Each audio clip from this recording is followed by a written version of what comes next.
Corporación Inmanente. Corporación Inmanente. Presencia internacional en medios. Gracias por continuar con nosotros. Estamos hablando en Conciencia y Salud del tema de la historia de la marihuana.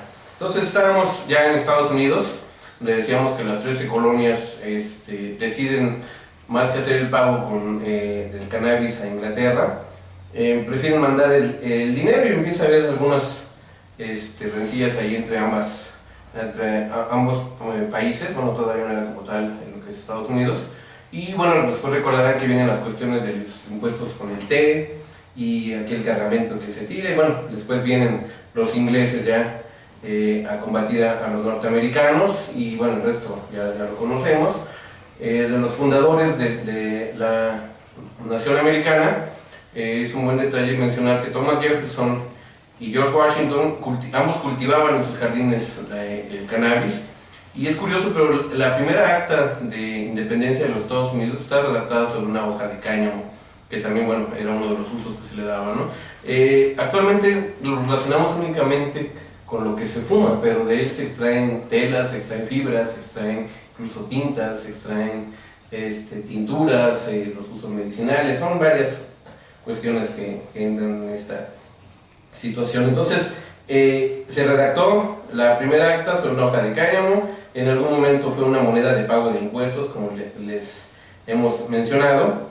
Y bueno, de ahí da un salto muy grande a cuestión de años a lo que es nuestro país, donde es más o menos por 1920. Bueno, en la Revolución hay cuestiones muy interesantes relacionadas a la marihuana. Debemos recordar canciones como La Cucaracha o escenas de Pancho Villa, pero bueno, ¿qué nos puede decir licenciado relacionado al uso de la marihuana en la Revolución, que la vez pasada hablamos de ese tema también?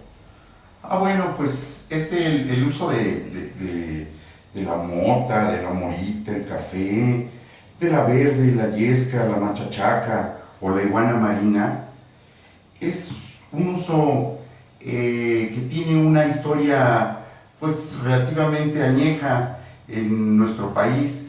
De entrada hay un maridaje entre el consumo de esta planta y la milicia. Ya en el texto de Tropa Vieja de Francisco L. Urquizo, algunos de sus personajes que son tropa precisamente, pues necesitaban consumir motita para poder entrar a la guerra y enfrentarse a las vicisitudes del combate. Pero de hecho el uso de esta planta no se origina aquí, sino ya desde, se menciona, ¿verdad? Hay poca información exactamente de cuándo arriba la planta, ya no digamos a México, sino a América.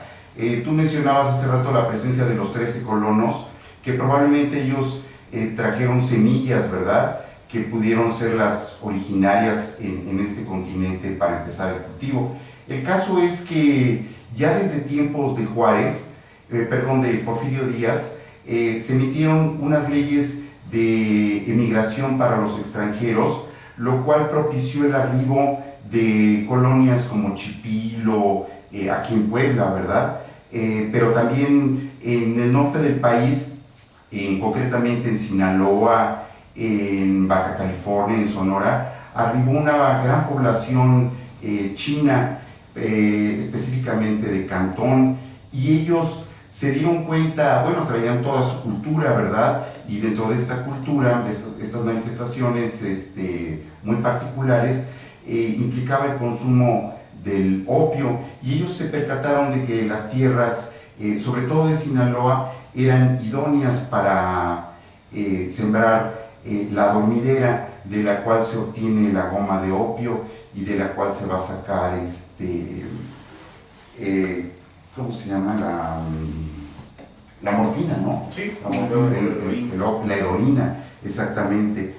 Entonces, ellos son los que van a traer los primeros cultivos ya durante el periodo del Porfiriato, pero ya entrado el siglo XX, a partir de una convención internacional de Shanghái en 1909 y una convención internacional del opio en La Haya, Holanda, en 1912, originó que el gobierno de México para 1920, en periodo revolucionario, prohibiera ya la marihuana y la dormidera, que es la base de la heroína, ¿verdad?, para 1926. Entonces, estas son algunas fechas que tienen que ver con el consumo de esta planta en un primer lugar. Esta planta posteriormente, como insistimos, tuvo su asentamiento en Sinaloa, en Sonora, en Baja California. Allí los chinos empezaron a tener relaciones con la población local, pero no solo con la población local, sino con la población local pudiente, autoridades locales, gobernantes, diputados, etcétera, lo cual facilitó el contacto para que pudieran empezar a exportar, a traficar esta sustancia, la heroína primero, hacia los Estados Unidos. Posteriormente, con el arribo de la Primera y la Segunda Guerra Mundial, el periodo de entreguerras, la demanda se va a hacer cada vez más mayor por parte de nuestros vecinos norteamericanos, lo cual va a propiciar que, pues, a mayor demanda exista también este fenómeno de mayor oferta, ¿verdad? Y haya miles de hectáreas cultivadas en Sinaloa, sobre todo, que se empezaron a dedicar ya no solamente al cultivo de la dormidera a base de la heroína, sino también se empezaron a dedicar al cultivo de la marihuana. Pues en los Estados Unidos, las víctimas de las secuelas terribles de la Primera Guerra Mundial y del periodo de la Gran Depresión exigían, había una gran demanda por el uso de estas sustancias. Entonces, es así como, a pesar de la prohibición que se había dado en los años 20 con la marihuana y en los años 26 con la dormidera, muchos de los vendedores que se dedicaban a esto y que vendían, por cierto, en droguerías, las cuales estaban instaladas en estas ciudades, al verse ante la prohibición, tuvieron que recurrir a la actividad legal, pues esto les generaba muchos ingresos, además de beneficios en sus relaciones personales. De tal manera que por eso es que las drogas pues se llaman así, porque se vendían en las droguerías, ¿verdad? Entonces va a ser posteriormente, en el año de 1947, cuando la Secretaría de Salubridad y Asistencia cesa en su actividad de perseguir o de enfrentar el problema de las drogas, del consumo de la heroína o la marihuana en nuestro país. Y es en ese año, 1947, cuando la Procuraduría General de la República se dedica a la destrucción de los sembradíos y la persecución de los productores, traficantes y consumidores. Es decir, es este año de 1947 cuando deja de ser visto el problema de la drogadicción, de la adicción a estas sustancias, como un problema de salud y se convierte en un problema, una cuestión legal, ¿verdad? Una cuestión que va a llegar en algún momento, por ejemplo en el sexenio pasado e incluso en este, que se ha convertido en una cuestión de seguridad nacional.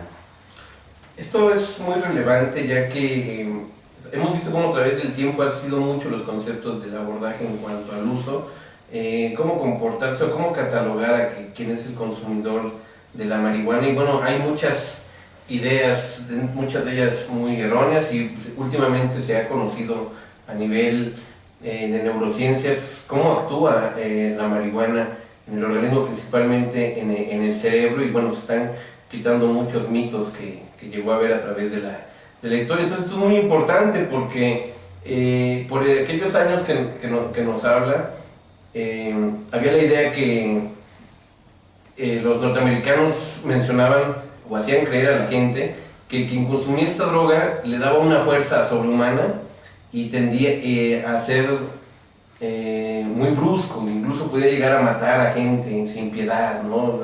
Yo creo que no lo podían poner más más tipo satánico esta situación, se perdía la conciencia, se volvían locos porque se reían, y bueno, eso, ¿no? Que se juntaban entre ellos, y pues si pasaba una persona, entre comillas, normal, pues podían atacarla, ¿no? Siendo que, bueno, nada de eso realmente sucede bajo la influencia de esta sustancia, cuyo principio activo, si ustedes lo buscan, es llamado 9-delta-tetrahidrocannabinol, uno de los principales que llegan a tener efecto a nivel cognitivo. Y bueno, muchos de los efectos que causa tienen que ver con regiones cerebrales, como por ejemplo lo viene siendo la región occipital, que tiene que ver con la coordinación de movimientos.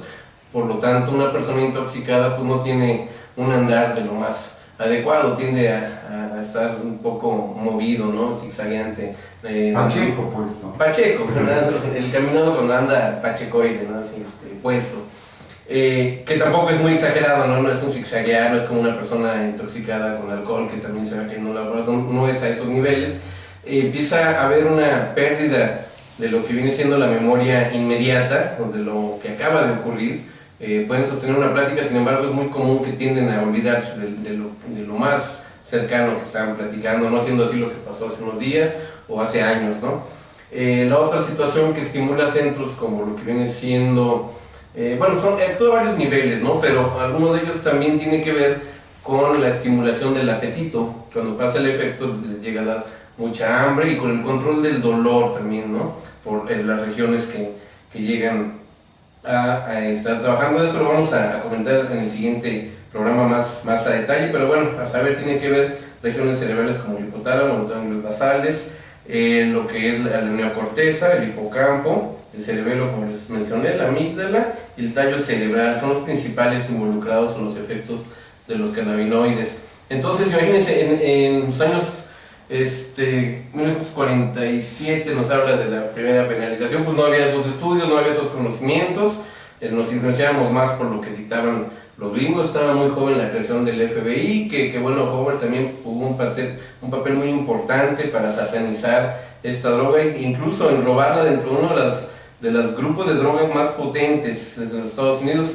Para que ustedes se den una idea, en el grupo 1 de las drogas para los Estados Unidos se encuentra lo que es la heroína y la marihuana, principalmente de las más conocidas esas dos, al mismo nivel. Y en el grupo 2, donde ya son más aceptadas, pues está el éxtasis, está la cocaína, está el crack. Según esa clasificación es más, no saludable, pero menos riesgoso a la salud tener este tipo de drogas que fumar marihuana, cosa que bueno, es completamente ya debatible porque no es cierto, pero en su legislación así se encuentra. Vamos a un corte y seguimos hablando de este tema. Corporación Inmanente. Presencia internacional en medios.